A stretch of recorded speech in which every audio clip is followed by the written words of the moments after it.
galera, bom dia, boa tarde, boa noite, boa madrugada. Meu nome é Sidney Martins, professor de língua portuguesa aqui do LACENEM, o maior site de videoaulas do Brasil, quiçá das Américas. Então, meu parceiro, nós na aula passada Sidney fala corretamente, nós na aula passada trabalhamos o processo da introdução. Então, nós começamos a entender como é que funciona uma introdução da dissertação.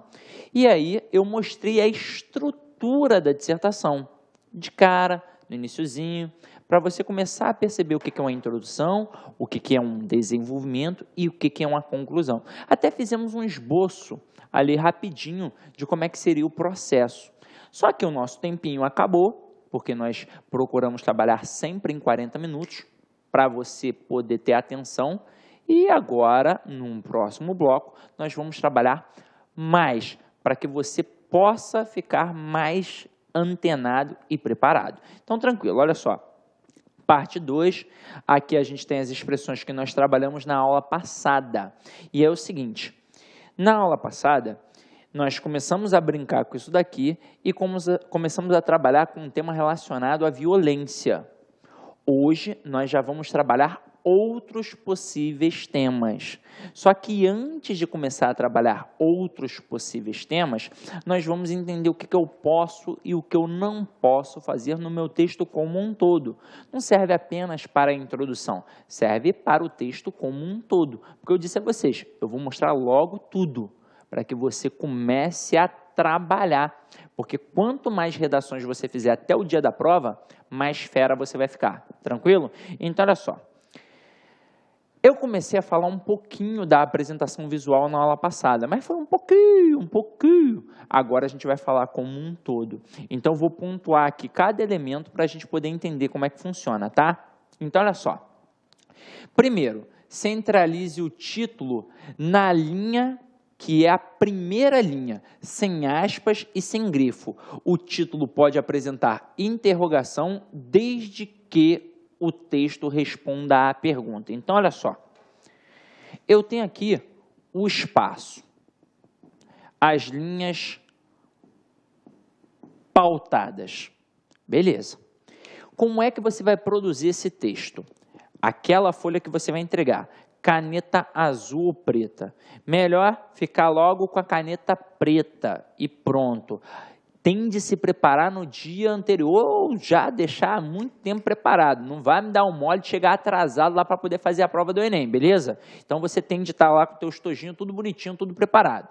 Aí, se for o caso de produzir um título, você vai colocá-lo aqui, ó, centralizado.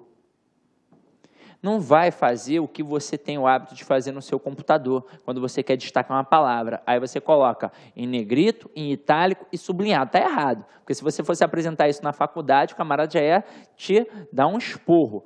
Você só pode utilizar uma forma de destaque no texto. E a forma de destacar o título é centralizá-lo.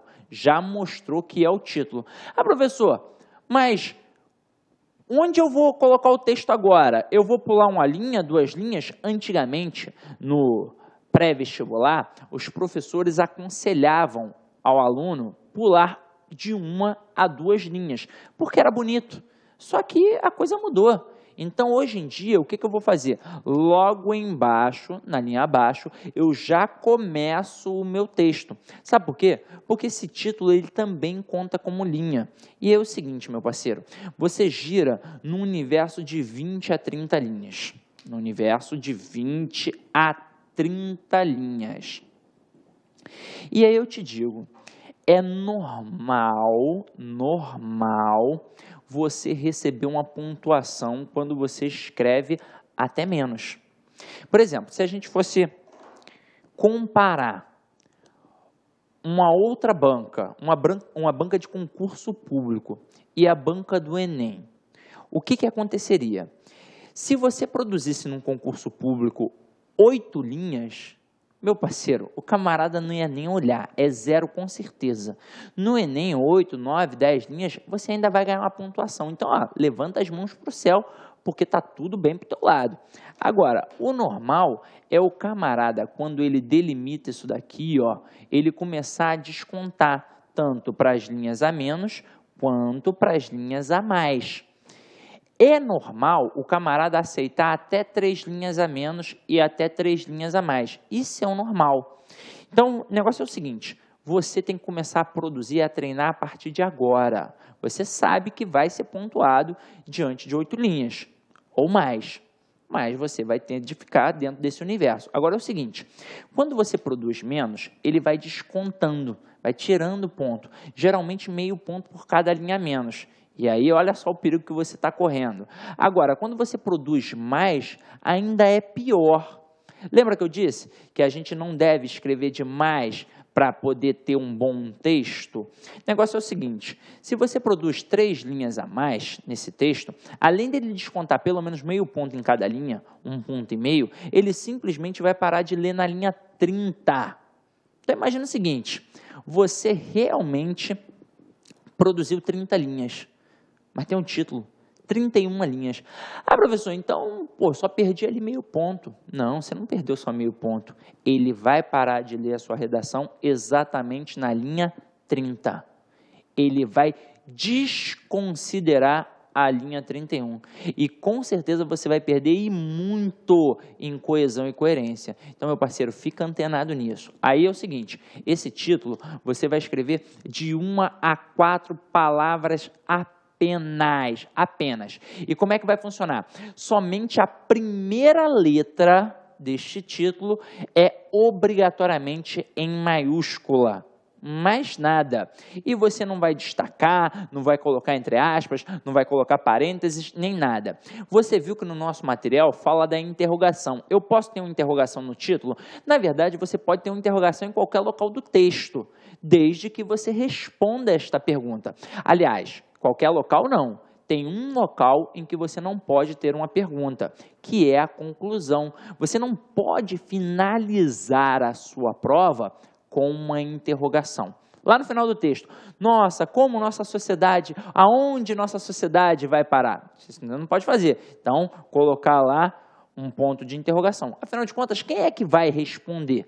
O avaliador, por acaso? Não. Então, qualquer pergunta que você venha fazer, você mesmo responda. Tranquilo? Então, acho que em relação a título, já está tranquilo. Vamos para o nosso segundo tópico aí para poder entender.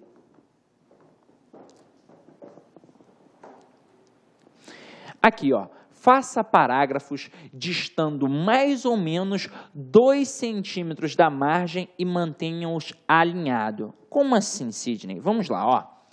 Tá vendo aqui o espacinho de linhas pautadas que nós trabalhamos e eu marquei aqui para você começar o texto. Então, cada parágrafo que você venha produzir, normalmente você vai ter de 4 até 6 parágrafos numa redação do Enem. Então, 4, 5 ou 6 parágrafos. Esse é o normal. Menos não e mais também não. Aí você vai produzir o segundo, o terceiro e por aí vai. Tem de estar, ó, num padrão de alinhamento, porque você tem de mostrar para o avaliador que está constituindo um parágrafo. Porque se você não mostrar, ele vai entender que você deu continuidade. Então, provavelmente, ele vai contar 8, 9, 10, 11, 12 linhas, 13 linhas, 14 linhas. E se você fizer isso, você também está errando pela paragrafação. É também uma quebra de ritmo. Então, tem de ficar bem pontuado. Eu costumo dizer o seguinte, se for homem, coloca um polegar.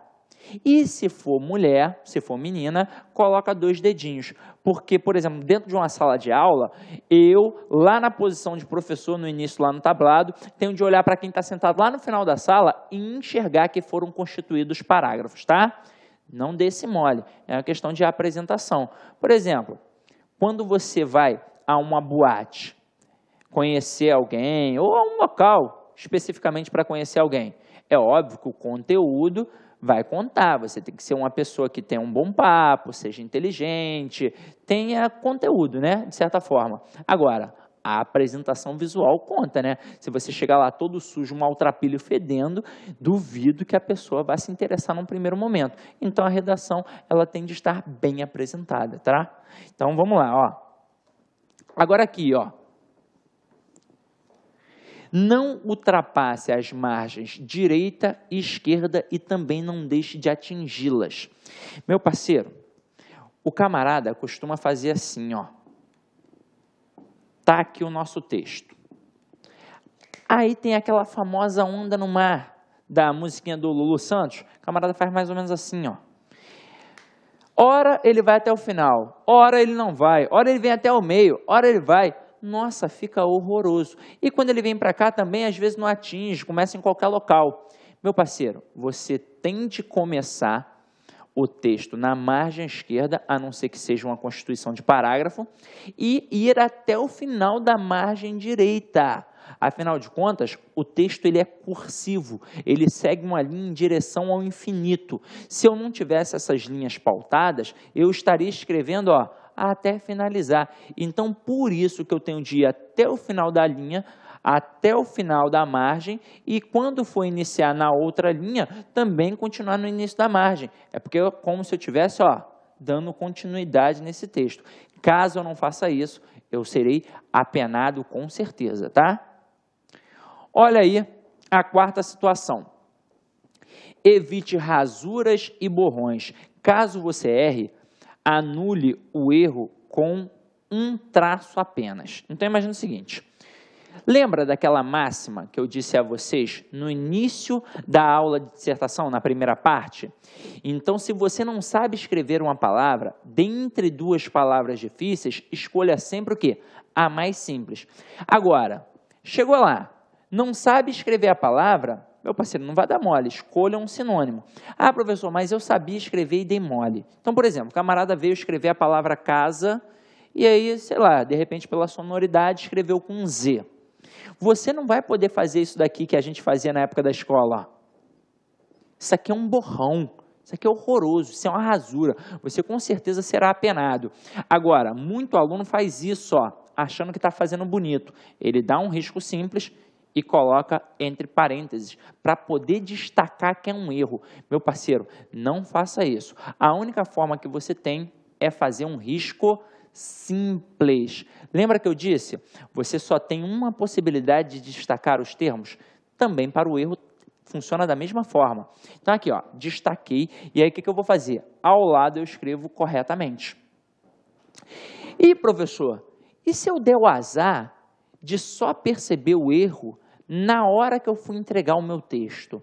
O que eu posso fazer se não tem espaço? Por exemplo, casa bonita, né? O camarada botou aqui, sei lá, foi isso. Foi esse exemplo que me veio à mente agora. Aí, ele vai destacar com um risco simples e há a possibilidade de escrever acima. Só que isso daqui é um caso remoto, você vai fazer em última, né, instância. Porque o ideal é você não ficar toda hora destacando que está errado. É para isso que tem o quê? O rascunho. Mas se necessário for, não é o menor problema. E só pode usar isso mesmo, gente. Antigamente, na escola, trabalhava-se também a redação oficial, que é algo que cai hoje em dia em concursos públicos. Então, tinha uma estrutura, que era a estrutura do digo, que a gente às vezes fala, né? No dia a dia, na fala, a gente fala, ah, falei um negócio, errei, aí eu digo assim, minto. Ou então, digo, não, digo. Então, uma vez, num vestibular, num pré-vestibular que eu trabalhava, o camarada foi escrever, sei lá, foi escrever a palavra casa, escreveu errado. Aí ele foi corrigir este erro, e ele colocou assim, ó, digo. Ele foi botar digo para colocar corretamente, não posso. Só que ele ainda fez pior. Na hora que ele foi escrever digo, ele escreveu dago. E aí ele falou, caramba, o que eu faço agora? Aí ele foi e utilizou assim, ó, onde, digo, dago, digo. Porra, ele tava de sacanagem, Sabe qual foi o apelido desse moleque durante o ano inteiro? Digo. Porra, não tinha como, né, parceiro? O ano inteiro o apelido do moleque digo. Então, parceiro, para evitar um erro, só o risco simples, tá?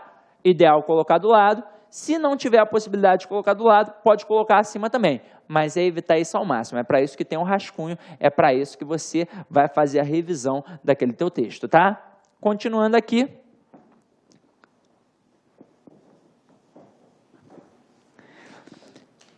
Apresente letra legível. tanto de forma quanto cursiva. Então é o seguinte, meu parceiro, quando a gente fala em letra, nós temos 3 tipos de letras, basicamente. Nós temos a letra cursiva, nós temos a letra bastão e nós temos a letra de forma. Em vestibular, não há uma escolha própria, específica. Ah, professor, eu só escrevo com letra de forma. Se eu não escrever com letra de forma, estou zerado? Não, não tem o menor problema. O Enem vai aceitar. Você pode escrever com a letra cursiva, que é a famosa letra que dá a mãozinha, né?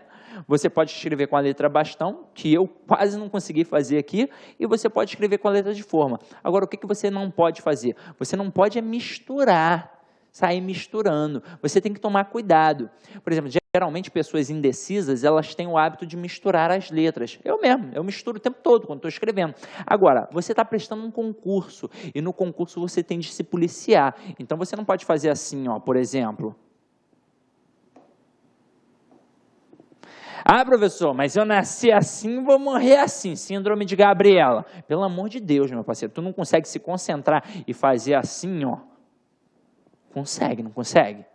Então, não dá o mole de misturar. Agora, se você só escreve com letra de forma, não há o menor problema. Sabe por quê? A única coisa que você deve fazer ao escolher o tipo de letra é diferenciar bem as maiúsculas das minúsculas. O cara que está corrigindo a tua redação, ele não quer que você obrigatoriamente faça a letra cursiva. Ele quer entender. Não há a menor necessidade.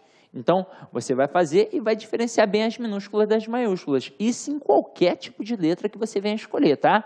Agora, ó, evite exceder, como eu já havia dito, o número de linhas pautadas ou pedidas como limites máximos e mínimos. Gente, eu já vi cada situação. Tem gente que pega e olha que está ali pautada. Escreve lá no final, vire. E vira mesmo. E ele continua escrevendo. Às vezes ele coloca 60, 70 linhas. Porque por algum motivo o camarada se empolgou. Pelo amor de Deus, você vai gerar dentro daquele universo que vai pedir no caderno de resposta, no caderno de questões, no caderno de redação. Tranquilo? Agora aqui, ó. 8. Escreva apenas com caneta preta ou azul. O rascunho ou o esboço das ideias podem ser feitos a lápis e rasurados. O texto não será corrigido em caso de utilização de lápis ou caneta vermelha, verde, etc., na redação definitiva. O negócio é o seguinte, meu parceiro. Você tem 2 folhas, uma de rascunho e uma definitiva. A de rascunho você pode fazer o que quiser, até fazer um aviãozinho e jogar no lixo. Agora, a folha definitiva tem de ser a caneta azul ou preta, preferencialmente que seja preta. E você tem de se preparar antes.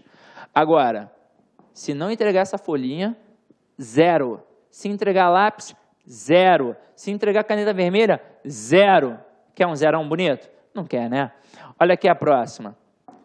Faça a redação com 4 parágrafos no mínimo e 6 parágrafos no máximo. O ideal é que o texto tenha 5 parágrafos. E é o seguinte, o ideal, quando você tem calma, quando você está tranquilo, mas quando você não tem tempo, eu, Cisne, te digo, o melhor é até fazer 4 parágrafos, porque você vai ser mais objetivo, vai ser mais rápido, você vai conseguir fazer essa redação em 40, 50 minutos, no máximo estourando 1 hora. Você não vai perder o tempo todo fazendo aquela redação. O ideal, gente, é fazer a redação o mais rápido possível, e é para isso que nós estamos treinando, tranquilo? Então, beleza. Agora, a gente vai ver o que deve ser evitado numa dissertação. Eu já aprendi o que tem ali como a apresentação. Agora, o que eu vou evitar. E aqui não tem mais lenda urbana. Isso aqui é certo mesmo. Então, olha só. Ao terminar o texto, não autografe, nem coloque nada que possa identificar sua redação. Isso é 0. Só para citar como exemplo, eu já citei na outra aula, um vestibular, se eu não me engano, de 2009 da UERJ, apresentou várias e várias notas 0. Vamos entender o que aconteceu. Não foi só bobeira, não. Foi pela estrutura que o camarada pediu. Ele pediu uma carta argumentativa. Se eu não me engano, ele falou das mazelas na cidade, buracos na rua, coisa e tal, e pediu para o camarada escrever uma carta argumentativa para o prefeito. Então, qual era a estrutura de uma carta? Qual é a estrutura de uma carta? Eu tenho um local e data, Então, aqui, por exemplo, Rio de Janeiro, vírgula, sei lá que dia que a gente está hoje, 3 de de fevereiro de 2015, local e data. Aí depois, o que eu faço? Eu coloco o vocativo. Por exemplo, prezado prefeito, vírgula. Aí agora o que eu faço? Eu faço o texto. O texto que foi pedido foi o texto da estrutura argumentativa, exatamente igual a gente vai fazer aqui sempre. Então, sabe-se que, é notório que, papapá, e por aí vai, vou colocar a introdução, desenvolvimento, a conclusão, e depois o que tinha? Tinha despedida, já que eu estava mandando para o prefeito, eu tenho normalmente 2 tipos de fechos, atenciosamente e respeitosamente. Atenciosamente, eu mando para pessoas iguais ou inferiores a mim, e respeitosamente eu mando para autoridades superiores. Se eu estou mandando para o prefeito, eu mando um respeitosamente. Vírgula, e aí tem o quê? A despedida. Não, essa é a despedida. Aí tinha o quê? A assinatura. E aí na assinatura, o que era para o camarada ter feito? Fulano de tal. E pronto. O que muita gente fez? Colocou o próprio nome. Ah, professor, mas e se o meu nome é Pedro e eu coloco João? Porra, o cara não está vendo, meu irmão. O cara não está vendo, ele só tem um número ali. Então ele vai pensar que você é João e ele vai te eliminar. Então foi isso que aconteceu. Eu não posso deixar de nenhuma forma algum tipo de identificação, tá? Chegar lá e colocar fazer uma rubrica, não. Pelo amor de Deus, meu parceiro. Terminou o texto e vai embora, tá? Só faço o que for pedido. Agora aqui, ó. Prefira usar palavras de língua portuguesa a estrangeirismos. Meu parceiro, mal está dominando a língua portuguesa, vai querer falar em inglês igual o comendador lá da novela? Pelo amor de Deus, não dá mole não, tá? Você tem que ser objetivo, simples. Então não fica utilizando expressões, talvez, que você até domine muito bem, mas que não são o caso, porque você está fazendo uma redação na língua portuguesa, tá? Terceiro caso aqui, ó, não use chavões, provérbios, ditos populares ou frases feitas. Aquelas famosas frases, né, do caminhão, da boleia do caminhão, Deus ajuda quem cedo madruga, a tua inveja é a gasolina do meu sucesso. Pelo amor de Deus, né? Não vai dar esse mole não, porque vai ficar ridículo, tá? Então, ó, 4, jamais use a primeira pessoa do singular. E é o seguinte, há até uma possibilidade de, em pouco tempo, isso ser aceito e até ser pontuado. Antigamente, era 0 total. Mas é o seguinte, meu parceiro, eu não mexo em time que está ganhando. Eu tenho 2 possibilidades. Eu tenho a possibilidade de falar na terceira pessoa do singular ou então na terceira pessoa do plural. Por exemplo, eu posso dizer, observa-se ou observamos. Como assim, Sidney? Vamos lá. Ali é a defesa de uma tese, de uma opinião. E de quem é essa opinião? Só pode ser sua, meu filho. Então, é por isso que é redundante eu falar em primeira pessoa. Eu falar, eu acho, eu falar na minha opinião. Porque esta opinião só pode ser de quem, figura? Só pode ser sua. Então, quando eu faço isso daqui, eu estou sendo redundante. E o ideal é eu me distanciar do texto, é eu ser o mais objetivo possível. Então, por isso, eu prefiro sempre falar em terceira pessoa do singular. Então, observa-se, percebe-se, analisa-se e por aí vai. Mas é permitido também falar em primeira pessoa do plural? Claro! Você aqui não está se direcionando, não está se colocando de forma direta, está se colocando, de certa forma, de forma indireta. Por quê? Porque você está trabalhando algum assunto vigente da sociedade e você é um cidadão. Então, você pode falar, observamos, analisamos, precisamos e por aí vai. Agora é o seguinte, o ideal é escolher um, abraçar e ir embora. Não vou ficar misturando os dois o tempo todo, porque deste jeito você pode ser até apenado, tá? Então, escolheu um, vá embora com Deus que tudo vai dar certo, tá? Mas não coloque na minha opinião, eu acho, eu penso e por aí vai, tá? Olha aqui, ó. Ponto 5. Evite usar palavras como coisa, algo, por ler em sentido vago. Prefira elemento, fator, tópico, índice, item, por aí vai. Gente, de todos esses elementos aqui, o pior é a palavra coisa. Parece que nós, professores de língua portuguesa, somos treinados para visualizar essa palavra de cara. Então é o seguinte, quando o camarada coloca a palavra coisa, isso é muito vago. O que é coisa? Pode ser tudo, como pode não ser nada. Então, meu parceiro, você não vai nunca mais colocar o quê? A palavra coisa. Porque pode ter certeza, se você colocar uma vez que seja, o avaliador, ele vai ver. E tem aluno que às vezes ele é repetitivo na palavra coisa. Porque quando a gente está no dia a dia conversando, a gente acaba falando muito a palavra coisa. Então o camarada coloca 10, 15 vezes a palavra coisa. Além de colocar uma palavra que não deve ser colocada, ele ainda repete. Então, pelo amor de Deus, não vai dar esse mole, tá? Então, começou a perceber que tem a palavra coisa? Lembra da frase do Drummond? Escrever bem é cortar palavras? Então, corta a palavra coisa e escolha outra. Tranquilo? Olha aqui, ó. Repetir muitas vezes as mesmas palavras empobrece o texto. Lance mão de sinônimos e expressões que representem a ideia em questão. O negócio é o seguinte, meu parceiro. Na fala, eu posso várias vezes repetir o mesmo termo, que ninguém vai estranhar. Agora, se eu repito na escrita, eu demonstro isso mesmo. Pobreza de vocabulário. E o avaliador, ele vai te derrubar. Então, é para isso que eu tenho um esboço ali, é para isso que eu tenho a folha de rascunho, para tentar evitar essa repetição. Então, você vai fazer a leitura ali em voz alta, vai perceber tudo que está repetitivo, vai cortar, aparar as arestas e colocar o texto principal sem essa repetição. Tranquilo? Agora, vem comigo. Olha o próximo ponto. Só cite exemplos de domínio público, sem narrar seu desenrolar. Faça uma breve menção. Por exemplo, aconteceu o caso da chapa lá do vice que caiu do avião, o Eduardo Campos. Então, você vai citar isso daí, mas não vai ficar falando tudo, que a vizinha falou, que achou não sei o quê. Você vai falar, por exemplo, do Lula, ou da Dilma, ou, sei lá, do Ronaldo Fenômeno, alguém que seja de domínio o quê? Público.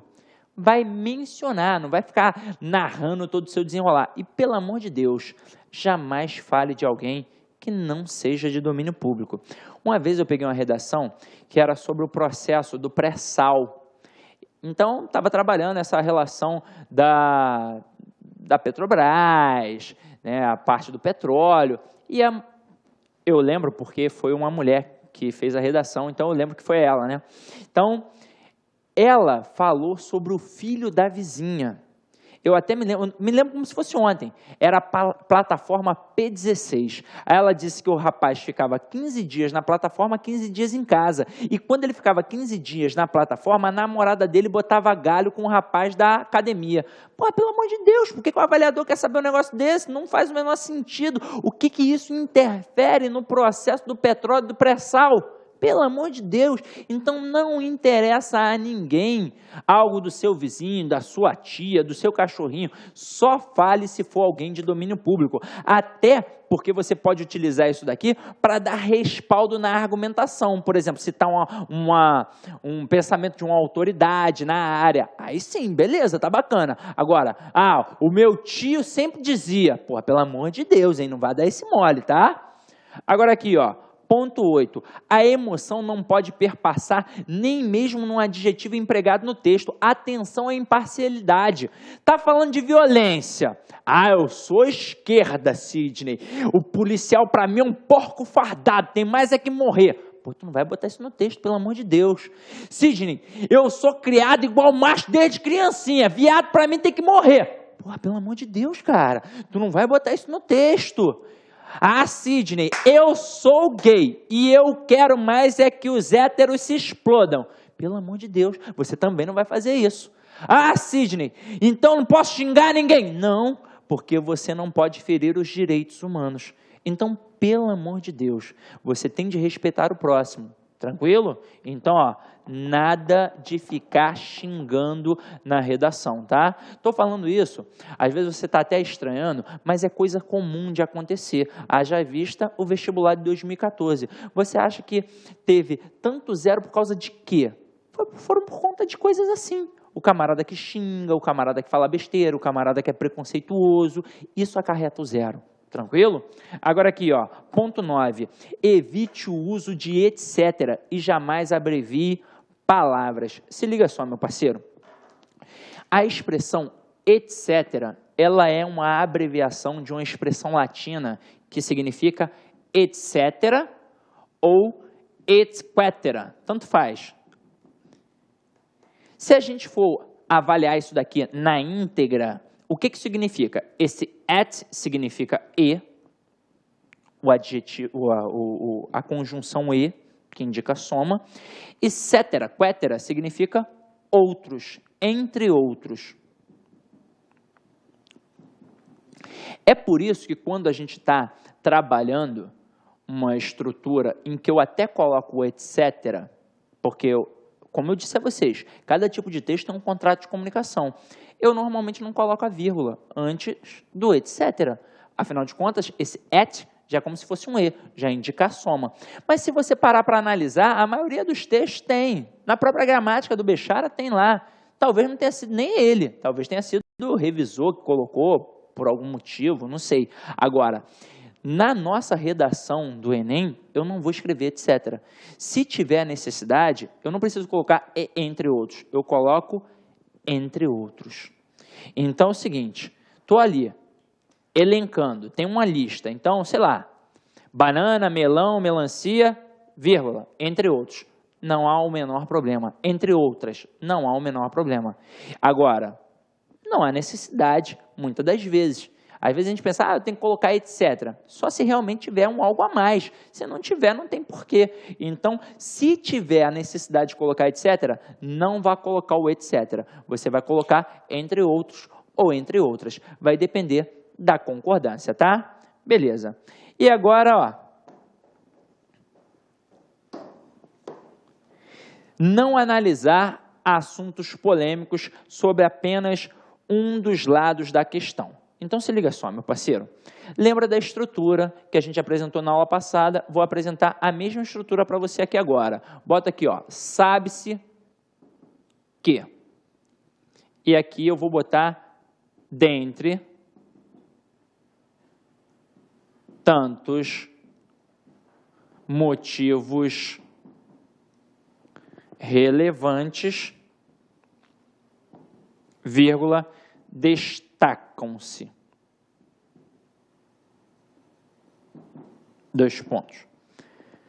Imagina o seguinte, imagina que o camarada pede para você falar da relação homoafetiva, de casamento de casais do mesmo sexo, do aborto, da pena de morte. Olha o que eu vou fazer. Sempre em temas polêmicos vai facilitar. Ó, eu boto assim, ó, sabe-se que o aborto provoca divergência de opiniões, vírgula, principalmente entre os conservadores. Poderia ter colocado religiosos, por aí vai. Cara, veja, cabe ou não cabe colocar aqui, sabe-se que a relação de casais do mesmo sexo, a relação homoafetiva provoca divergência de opiniões, principalmente entre os conservadores, principalmente entre os religiosos. Cabe ou não cabe? Pena de morte. Sabe-se que a pena de morte provoca divergência de opiniões, principalmente entre os conservadores, principalmente entre os religiosos. Então, meu parceiro, desta forma, o que você está fazendo? Você está mostrando que não só tem um ângulo, não só tem uma análise, você tem os prós e os contras, os aspectos positivos e os aspectos negativos. E aí o que eu faço aqui, ó? Já que finalizou aqui o meu tópico frasal, eu coloco, ó, dentre tantos fatores ou motivos relevantes, vírgula, destacam-se dois pontos. Meu parceiro, aqui é o seguinte, essa vírgula ela é obrigatória, porque é uma estrutura deslocada. Esses dois pontos aqui, ele é facultativo, mas se eu coloco, eu mostro para o avaliador que eu tenho uma noção de pontuação, tranquilo? Agora, se eu continuar, já que eu mostrei que provoca divergência de opiniões, eu posso colocar aqui, ó, os aspectos positivos e os negativos. Tá vendo? E aí o que eu faço? No parágrafo de desenvolvimento, no primeiro eu falo dos aspectos positivos, no segundo, dos aspectos negativos. Depois, quando eu for falar da conclusão, vou fazer uma retomada da introdução e uma síntese do tema. Ah, professor, mas eles pedem para eu pontuar, para eu dar a minha posição, para eu, de certa forma, resolver aquilo dali. E aí você mostra, de acordo com a tua perspectiva ou com a tua crença, que, de repente, o aborto será necessário em alguns casos e por aí vai, mas isso daqui depende de quem? Depende de você. Então, no decorrer das nossas aulas, o que eu vou fazer? Eu vou trabalhar erros comuns nas estruturas. As passagens de uma linha para outra, nós vamos começar a trabalhar erros de translineação, aspectos gramaticais, vamos começar a entrar na microestrutura, tá? Então, gente, basicamente, você já sabe produzir uma introdução. Depois, nas próximas aulas do desenvolvimento, da conclusão, a gente vai trabalhar isso daqui ainda mais e você vai ficar mais fera ainda. Agora, para finalizar, eu quero deixar uma mensagem aí para você de um médico muito importante, do Dr. House. Meu parceiro, você não é derrotado quando perde, você é derrotado quando desiste. Então, eu já vi diversas vezes o camarada já ir derrotado. Ah, eu vou competir com um maluco que estuda no São Bento, no Santo Inácio? Ah, não dá para mim não. Ah, eu vou tentar fazer uma prova para fazer direito? Não, não dá não. Pô, meu irmão, você já está derrotado se você pensa assim. Ah, eu fiz um vestibular e não passei, vou desistir. Meu parceiro, você não é derrotado quando perde. A derrota é importante para o crescimento. É importante errar, é importante perder, porque assim você cresce.